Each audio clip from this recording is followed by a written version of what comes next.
चाल तथा वेग। इस वीडियो में दूरी तथा विस्थापन, चाल तथा वेग, एक समान गति तथा असमान गति,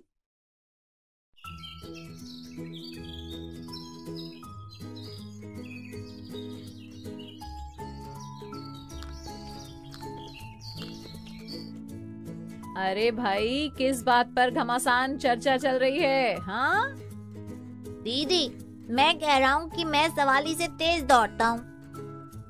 नहीं दीदी, मैं खोजी से तेज दौड़ती हूँ। ओ, तो ये बात है। तो क्यों ना तुम दोनों के बीच एक दौड़ यानी कि रेस करवा कर देख लें, फिर पता चल जाएगा कि कौन तेज है। हाँ दीदी, बहुत मजा आएगा। तो तुम दोनों को इन रेखाओं के बीच निश्चित दूरी को तय करना है। जो पहले दूसरी रेखा तक पहुंच जाएगा वही तेज होगा। चलो, तो मेरी 3 की गिनती पर रेस शुरू करेंगे। 1, 2 और 3। ये मैं जीत गई। देखा, मैं ही तेज हूँ। हाँ सवाली, तुम्हारी चाल खोजी की चाल से अधिक थी, इसलिए इस रेस में तुम ही खोजी से तेज थी। चाल वो क्या होती है दीदी? और भला इसका तेज या धीमा होने से क्या मतलब? बताती हूँ। किसी वस्तु द्वारा प्रति इकाई समय में तय की गई दूरी को चाल यानी स्पीड कहते हैं। और यदि चाल किसी नियत दिशा में हो तो उसे वेग यानी वेलोसिटी कहते हैं। चाल, वेग, कुछ समझ नहीं आया, और समझाइए ना दीदी। बच्चों, पर चाल और वेग को समझने के लिए तुम्हें पहले दूरी तथा विस्थापन यानी डिस्टेंस और डिस्प्लेसमेंट के बारे में समझना होगा। दूरी तथा विज्ञापन, अब ये क्या होते हैं दीदी? विज्ञापन नहीं सवाली, विस्थापन। अच्छा, अगर हम इस रेस में ये शर्त रख दें कि तुम सीधे रास्ते से नहीं जा सकती, तो तुम अंतिम बिंदु तक कैसे पहुंचती? उसमें क्या है दीदी? मैं पहले थोड़ा दाएं चलती, फिर बाएं मुड़कर अंतिम बिंदु तक पहुंच जाती। मतलब तुम अंतिम बिंदु तक सीधे भी पहुंच सकती हो और यहाँ वहाँ मुड़कर भी। हाँ दीदी। तो देखा बच्चों, एक बिंदु से दूसरी बिंदु तक पहुंचने के 1 से अधिक रास्ते हो सकते हैं। 2 बिंदुओं के बीच किसी वस्तु द्वारा तय की गई कुल लंबाई दूरी कहलाती है, जबकि 2 बिंदुओं के बीच न्यूनतम दूरी को विस्थापन कहते हैं। ओ, यानी सवाली ने पहली बार जो सीधा रास्ता लिया वो विस्थापन था, जबकि दूसरी बार वाला टेढ़ा मेढ़ा रास्ता उसके द्वारा तय की गई दूरी थी। अरे वाह खोजी, तुम तो समझदार हो। पर बच्चों, इसके अलावा ये भी याद रखने वाली बात है कि दूरी का केवल मान होता है। जैसे हम कह सकते हैं कि यहाँ सवाली ने 50 मीटर की दूरी तय की, तो 50 मीटर दूरी का मान हुआ। लेकिन विस्थापन के मान के साथ दिशा भी होती है। जैसे सवाली ने पूर्व की ओर 40 मीटर की दूरी तय की, यहाँ 40 मीटर विस्थापन का मान है और पूर्व विस्थापन की दिशा। दीदी, दूरी और विस्थापन दोनों को मीटर में ही नापा जाता है क्या? बच्चों, क्योंकि दूरी और विस्थापन दोनों में तय की गई लंबाई ही मापी जाती है, इसलिए दोनों के मात्रक भी एक ही हैं। वैसे तो जरूरत के हिसाब से विभिन्न छोटे और बड़े मात्रक होते हैं, पर मीटर दूरी और विस्थापन का मानक मात्रक है। अब याद रहेगा दीदी। अच्छा बच्चों, एक बात और, 2 बिंदुओं को यदि एक सीधी रेखा खींचकर मिलाया जाए तो वो हमेशा ही उनके बीच की सबसे कम दूरी होती है। या इसे ऐसे समझो कि यदि एक वस्तु एक बिंदु से दूसरे बिंदु तक सीधी रेखा में गति करती है तो वो विस्थापन करती है। समझे? ओ, ये तो बड़ी मजेदार बात पता चली। कुछ और मजेदार बातें बताती हूँ। जब एक वस्तु एक बिंदु से दूसरे बिंदु तक गति करती है तो उसके द्वारा तय की गई दूरी हमेशा विस्थापन के बराबर या उससे अधिक होती है। हाँ दीदी, क्योंकि विस्थापन तो बिंदुओं के बीच की न्यूनतम दूरी है ना। शाबाश सवाली। और एक बात, यदि विस्थापन शून्य हो तो दूरी शून्य भी हो सकती है और नहीं भी। हाँ, वो कैसे दीदी? मान लो एक वस्तु किसी गोल पथ पर एक बिंदु से गति करना शुरू करती है और घूमकर उसी बिंदु पर वापस आ जाती है, तो उसका विस्थापन कितना हुआ? दीदी, उसकी प्रारंभिक और अंतिम बिंदु तो एक ही है, तो विस्थापन तो हुआ ही नहीं। बिल्कुल सही सवाली। पर क्या उसकी दूरी भी शून्य होगी? नहीं दीदी, वो वस्तु तो पूरे गोल पथ के बराबर दूरी तय करेगी। हाँ खोजी, यही तो शून्य विस्थापन के लिए भी दूरी शून्य नहीं हुई ना। किंतु यदि कोई वस्तु विरामावस्था में ही रहे तो उसका विस्थापन भी शून्य होगा और उसकी दूरी भी शून्य। समझे? हाँ दीदी, हम समझ गए। चलो अब चाल और वेग के बारे में समझते हैं।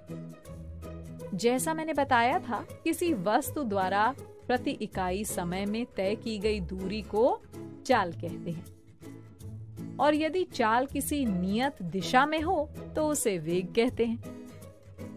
दीदी, विस्थापन की तरह? बिल्कुल सही सवाली। किसी वस्तु द्वारा प्रति इकाई समय में तय किए गए विस्थापन को वेग कहते हैं।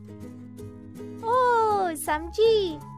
जब बिना दिशा की बात हो तो दूरी और चाल होते हैं, लेकिन जब दूरी में दिशा जुड़ जाए तो विस्थापन बन जाता है और चाल में दिशा जुड़ जाए तो वो वेग बन जाता है। वाह बच्चों, तुम तो सब समझ गए। और बच्चों, चूंकि दूरी या विस्थापन का मानक मात्रक मीटर है और समय का सेकंड, इसलिए चाल और वेग का मानक मात्रक मीटर प्रति सेकंड होता है। चलो अब चाल और वेग के एक प्रश्न को हल करके समझते हैं, जिससे तुम्हें इनके सूत्र भी अच्छे से याद हो जाएं। मान लो एक गाड़ी पहले सीधे रास्ते पर 100 मीटर चलती है, फिर दाएं मुड़कर सीधे 50 मीटर तक चलती है। वहां से वो फिर से दाएं मुड़कर फिर से 100 मीटर सीधी चलती है और अंत में फिर से दाएं मुड़कर 50 मीटर सीधी चलकर वहीं पहुंच जाती है जहां से वो चलना शुरू हुई थी। इस पूरे सफर को तय करने में उसे 100 सेकंड का समय लगा। तो गाड़ी की चाल और वेग बताओ। यहाँ कुल दूरी हुई 300 मीटर और समय लगा 100 सेकंड। चाल का सूत्र होता है दूरी बटे समय। तो गाड़ी की चाल हुई 3 मीटर प्रति सेकंड। ये तो आसान था। अब वेग के लिए कुल विस्थापन हुआ। दीदी, गाड़ी तो वापस वहीं आ गई जहाँ से चली थी, तो विस्थापन तो हुआ ही नहीं। बिल्कुल सही खोजी। जब भी कोई वस्तु किसी बंद पथ पर चलती है और लौटकर वहीं आ जाती है जहां से चली थी, तो विस्थापन शून्य हो जाता है और इस अवस्था में वस्तु का कुल वेग भी शून्य हो जाता है। समझे ना? जी दीदी। बच्चों, तुमने गति के मापन में समय की उपयोगिता को अभी देखा है, तो अब मैं तुम्हें एक समान गति यानी यूनिफॉर्म मोशन और असमान गति यानी नॉन यूनिफॉर्म मोशन के बारे में समझाती हूँ। एक समान और असमान गति वे क्या होते हैं दीदी? मान लो कि एक गाड़ी किसी सीधी सड़क पर चल रही है जहाँ बिल्कुल भीड़ नहीं, इसलिए वो गाड़ी पहले 5 मिनट में 1 किलोमीटर की दूरी तय करती है, फिर अगले 5 मिनट में अगला 1 किलोमीटर तय करती है, और ऐसे ही वो गाड़ी हर 5 मिनट में 1 किलोमीटर की दूरी तय करती है। तो बच्चों, जब कोई वस्तु समान समय अंतरालों में समान दूरी तय करती है तो उसे वस्तु की एक समान गति कहते हैं। ठीक? पर दीदी, हमारे यहाँ बाजार में तो बहुत भीड़ होती है। साइकिल चलते समय भी बार बार ब्रेक लगाने पड़ते हैं। हाँ खोजी, ऐसी स्थिति में वस्तु समान समय अंतरालों में असमान दूरी तय करती है। जब कोई वस्तु समान समय अंतरालों में असमान दूरी तय करती है तो उसे वस्तु की असमान गति कहते हैं। समझे? जी दीदी। अब जब तुम चाल, वेग और गति के बारे में अच्छे से समझ गए हो तो मेरे कुछ प्रश्नों के उत्तर दो। चलो, अगर मैं 10 मीटर सीधी जाऊं और फिर उसी रास्ते से 10 मीटर वापस आ जाऊं तो मेरे द्वारा तय की गई कुल दूरी और विस्थापन कितना होगा?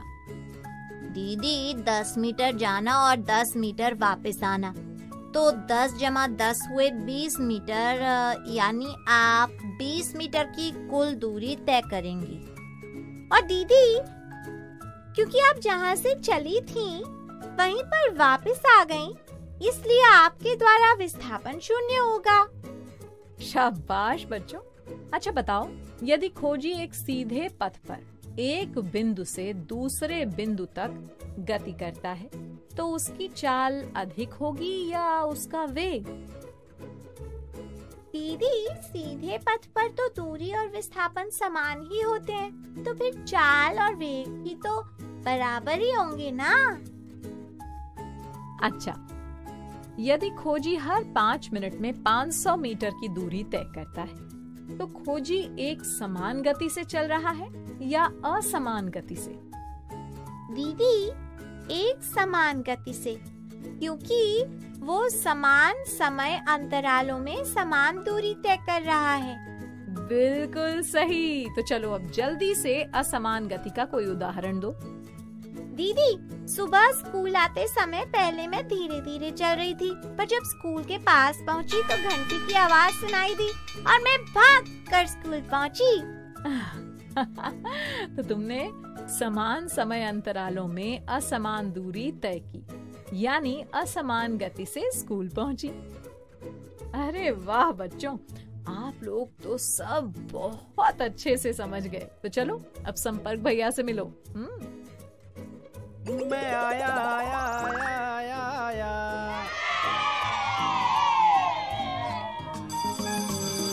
ओके बच्चों, बाय बाय बाय। बच्चों, अब मैं जाती हूँ, कल फिर मिलने आती हूँ। इंग्लिश में अब होंगी बातें, मैथ सीखेंगे हंसते गाते। पहेली, किस्से और कहानी सुनना अब तुम मेरी जुबानी।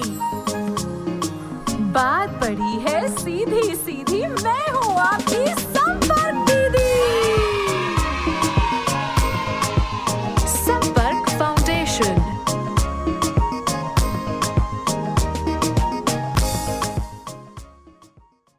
आपको ये वीडियो देखकर मजा आया ना?